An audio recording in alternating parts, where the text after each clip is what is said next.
Hey everybody, in this video we are going to use a point on the terminal side of an angle to figure out the 6 trig functions of that angle theta. So we have examples 13 and 14 right here. The terminal side of theta passes through the coordinate -2, 5. So the first thing I'm going to do is I'm going to sketch out what that would look like. -2 means left 2, 5 means up 5, 2, 3, 4, 5. Obviously, you do not have to draw this perfectly to scale, but you know, if it's a little bit to scale, it kind of helps.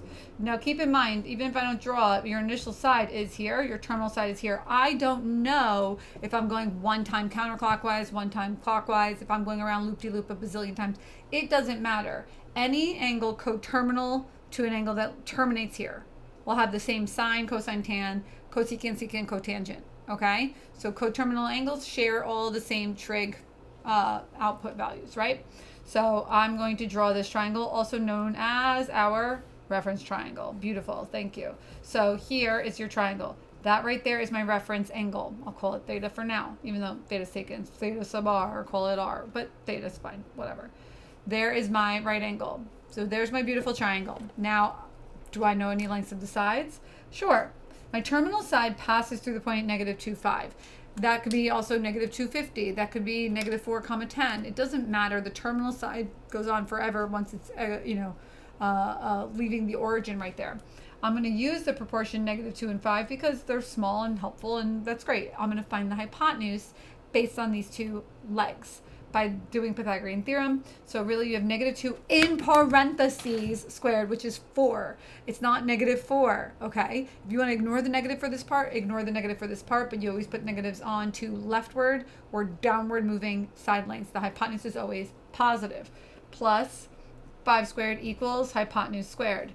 Again, that becomes 4 plus 25 is the hypotenuse squared. Obviously, then 29 is the hypotenuse squared, which means that your hypotenuse is square root of 29, which does not simplify to anything. We leave it alone as radical 29. And now we go ahead and get our answers.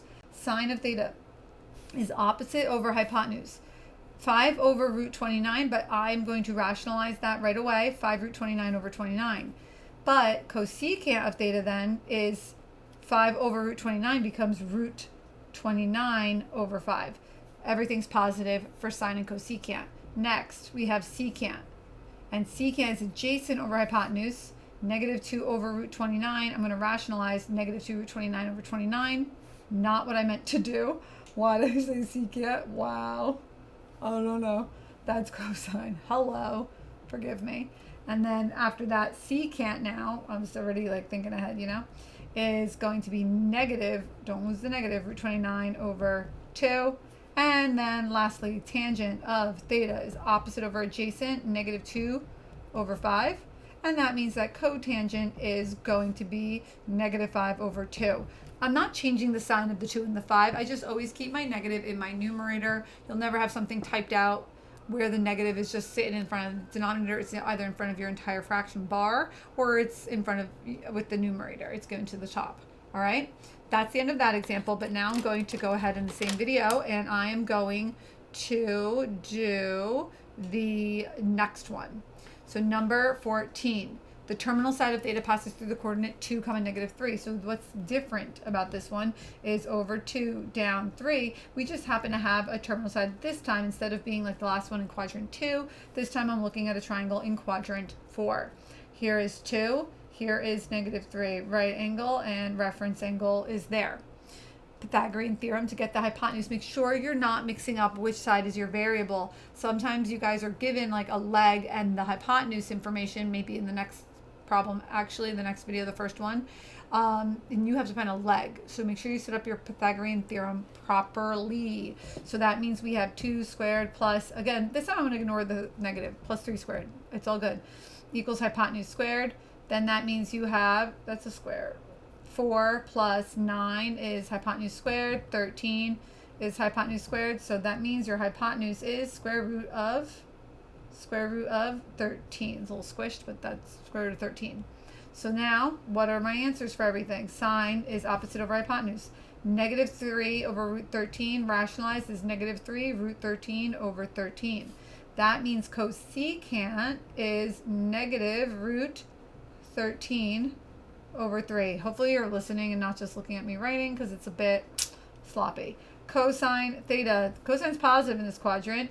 That's going to be 2 over root 13. So it's 2 root 13 over 13. That means secant of theta is root 13 over 2. Tan and cotan are going to be negative. Tan is opposite over adjacent. So that's negative 3 over 2. And that means that cotan is the flip, reciprocal or fliprical, 2 over negative 3, but pull that negative to the top. And there we have it. 1, 2, 3, 4, 5, and 6. And that's it. So that's the end of these 2 examples. Easy peasy lemon squeezy. Watch again, put in slow motion. I don't know what to tell you. Next, we'll have similar situation examples. I hate that that's not a Roman numeral. It should be a Roman numeral. Thumbs up if you get it, got it, and you're good. Thumbs down, comment, question, concern, request if you have to. Check the playlist. It's all midterm review material for pre-calculus, trigonometry, whatever the heck your class is called. And that's the end of this. Bye.